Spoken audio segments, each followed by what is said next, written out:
That's that team too much I was talking about, sir. That's him right there. He done showed up. Oh my goodness.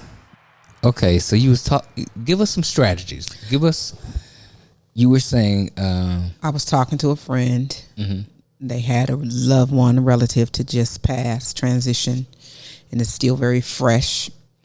And so I was telling them it's okay to grieve, cry, whatever you need to do. Because what I learned is crazy how when my mom was transitioning, you were in your first counseling degree, I believe it was, or your second one, 2011. Was that your second? That was your second going one? Into the probably second one. So, and you were at that time learning about grief. mm-hmm. And something I did not know, that there were 5 stages of grief, mm-hmm. right? And so sharing that with the person that I was speaking with, there are going to be times you're going to be angry, especially when your loved one, your parents, person who has transitioned dies in the faith. And then you believe in God for a miracle or for their healing on this side, and it doesn't happen the way we think it should. The way we think that we've prayed, mm-hmm. we've actually petitioned the Lord for it to happen that way. Right. And it doesn't happen that way. And so you can't, you get mad, you're going to be mad, you're going to be all of those stages. Depressed. Mm-hmm. What is bargaining. Mm-hmm.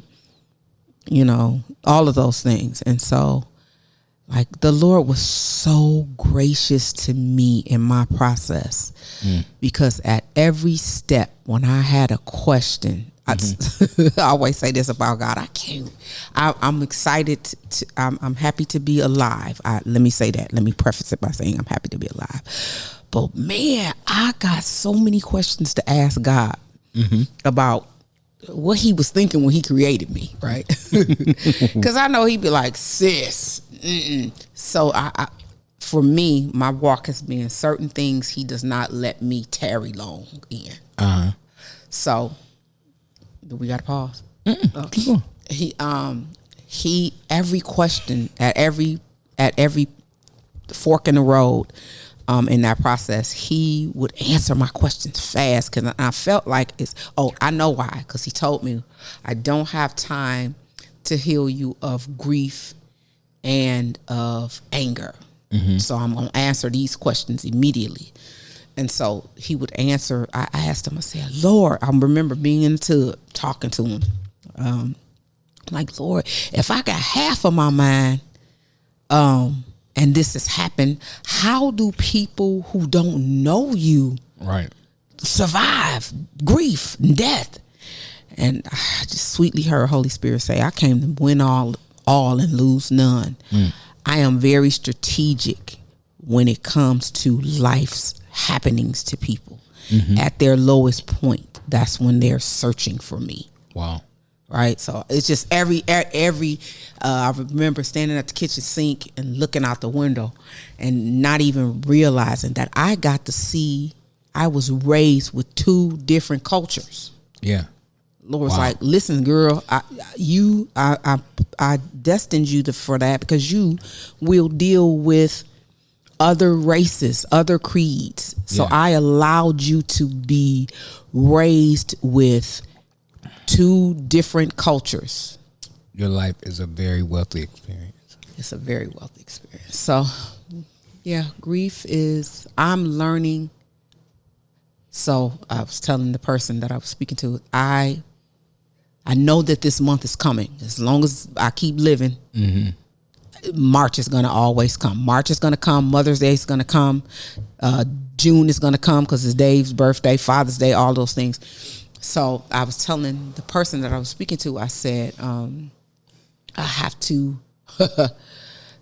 be intentional about putting my heart and my mind in a place where I can still function, especially at the beginning of it. Okay, that sounds like a strategy. How do you put your heart in a place to function in a healthy way, knowing of the burden of the loss of your parents, of your mother and your father, what do you specifically do? It's different every time. I think most of the times it's all God ideas. Celebrate like this. My mother's birthday was March 16th. Okay.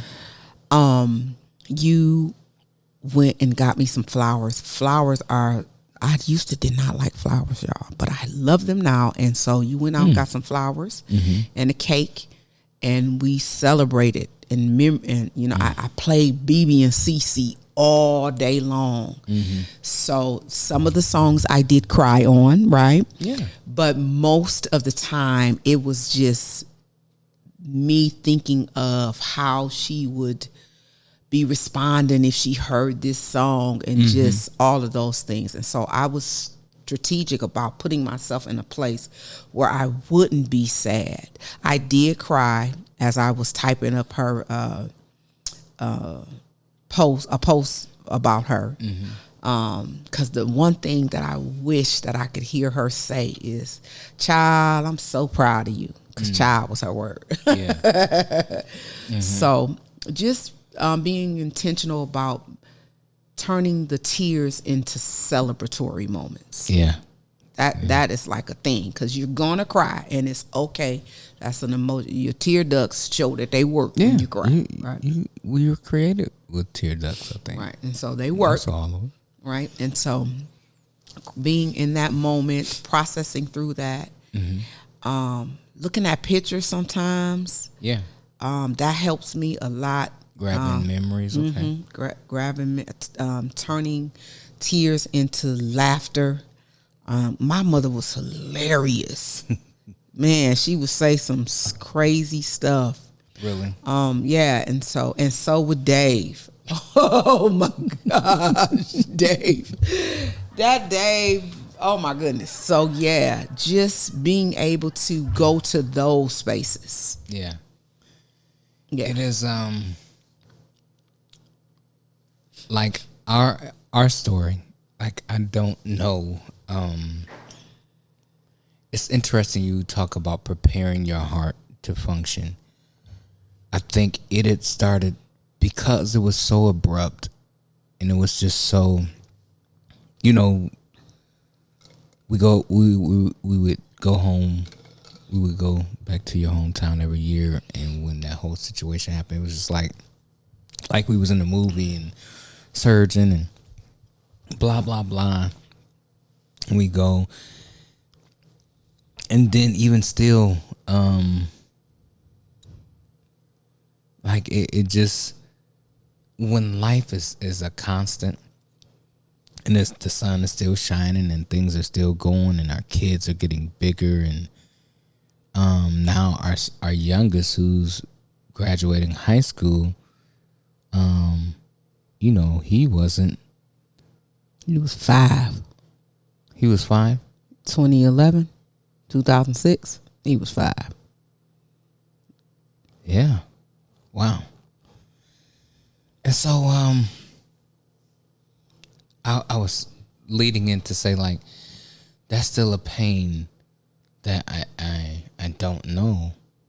And you were talking about how you prepared your heart for that, and I think in Thank God you don't know, because that's a weird way, like it started to prepare my heart. Like, thank God that we're graced and still have, you know, my parents, my biological parents, still here. Thank the Lord. I'm so serious when I say that. You know, I'm serious. Yeah. Very thankful for that. With that being said, like, I've talked with my mom and mom and dad, and there is coming a day, though, you know, should the Lord delay his coming, like, there's coming a day that we all have to be prepared for that. And, like, you know, I got Dad this book that goes down through all these questions I wanted to ask him about while having him here right now. So every time we go home, Where's yours at? I have it. Be filling it out for Solomon. Mm-hmm. And But so y'all be talking. Y'all be having some good conversations.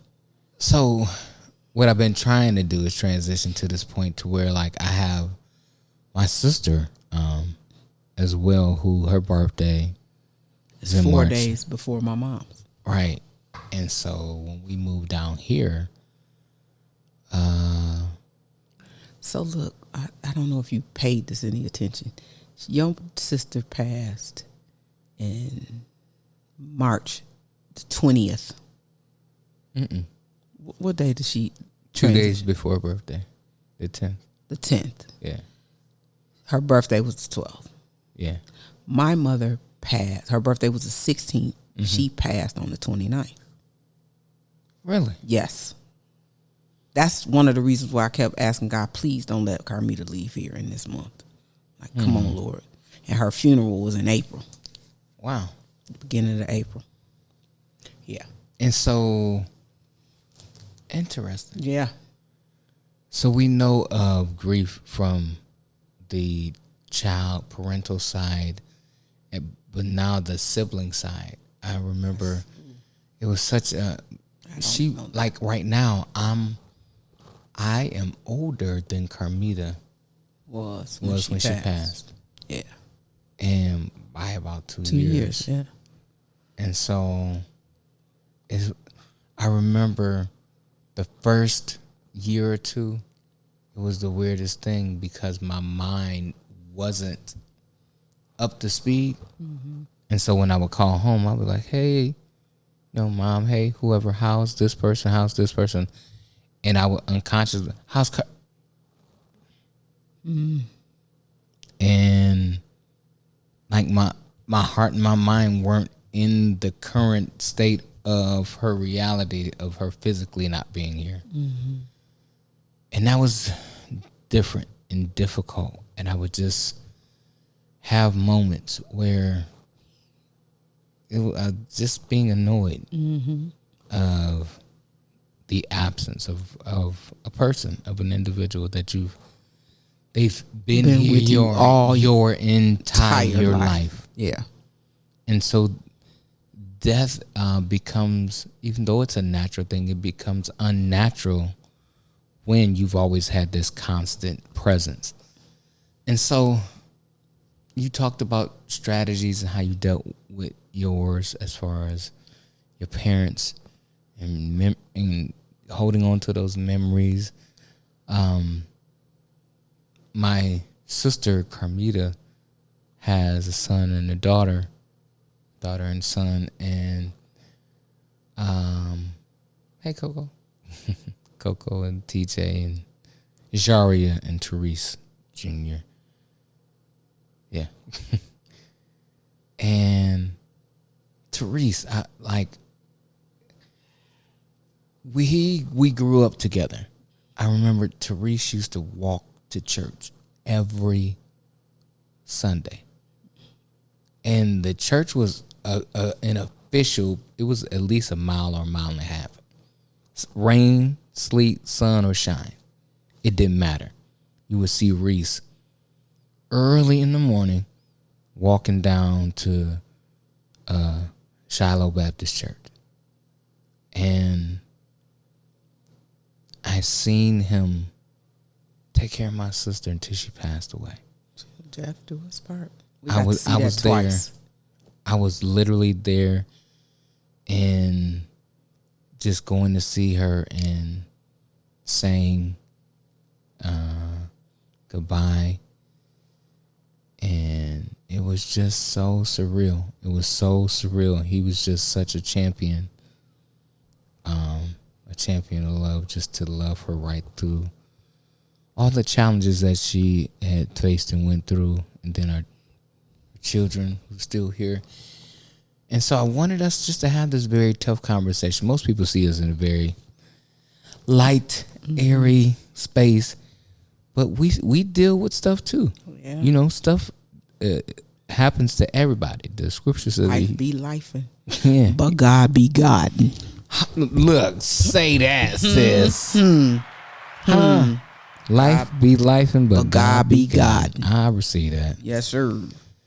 And I think it's always good, man, to just really encourage you all to be present in the moment, even in those difficult moments.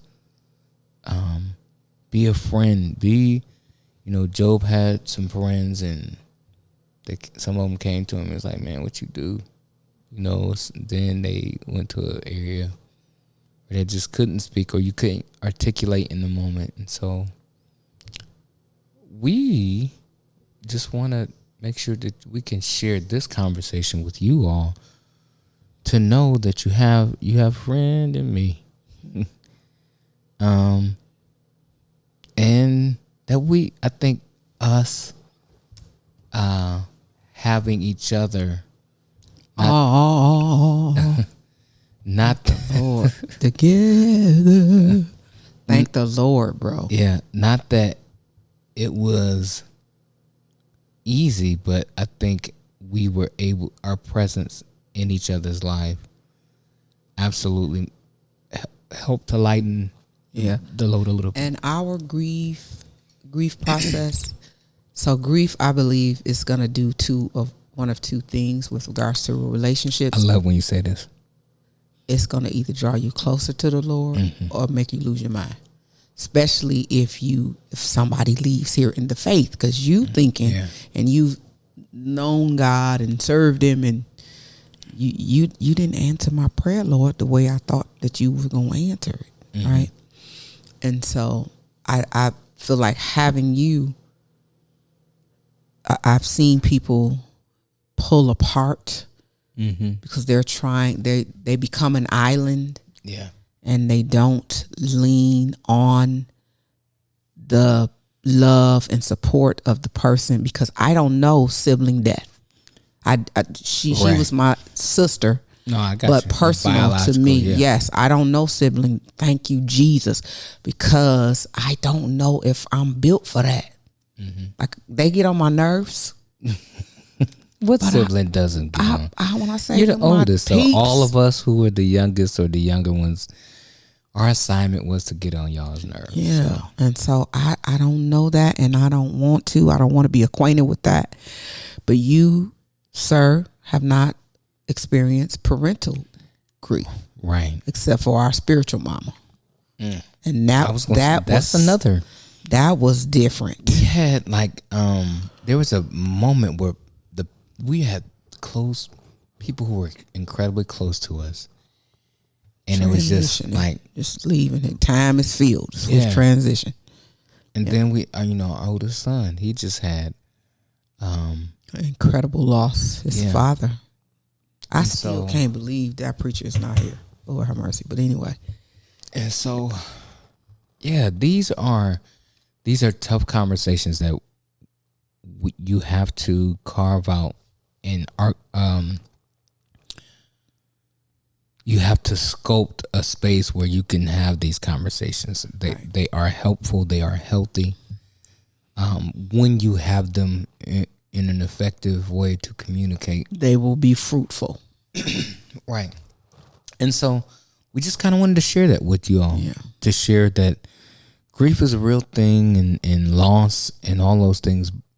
With that being said, when you have a relationship and you have someone you love that you can share life with, and just share not just all the good things and all the funny things, but you can share the devastating, heartbreaking things. You're really doing life with the person. Yeah. You can share those things with each other, and we are able to bear each other's burdens. Yeah. And get through it in a way that will produce fruit. Fruit that you can feast on later on. Yeah, and we can help others get through. Look, y'all, I am so appreciative of you again for all the gift that who you are, and how you help me see life in the best way possible. So I owe you a whole lot, man. I appreciate you. You're quite welcome. I was basking in what you said, bruh. Let me sit in that for a minute. You be trying to move forward too quick. Let me put that coat on right there. Let me try that on for size. Oh my goodness, I am madly in love with this person right here, and she is just my best friend. I love you, honey. I love you too, babe. All right, Okay, my brother. ladies and gentlemen, we see you all when we see you. On This the is other just side. on the other side. I hope we get. Oh, not heaven, bruh. I ain't talking about heaven. I got some more life to be living. You hear me? I got grandchildren. Straight up. I love them too. Yeah, I got things. Hey y'all, we'll see you when we see you. We'll see ya. Peace.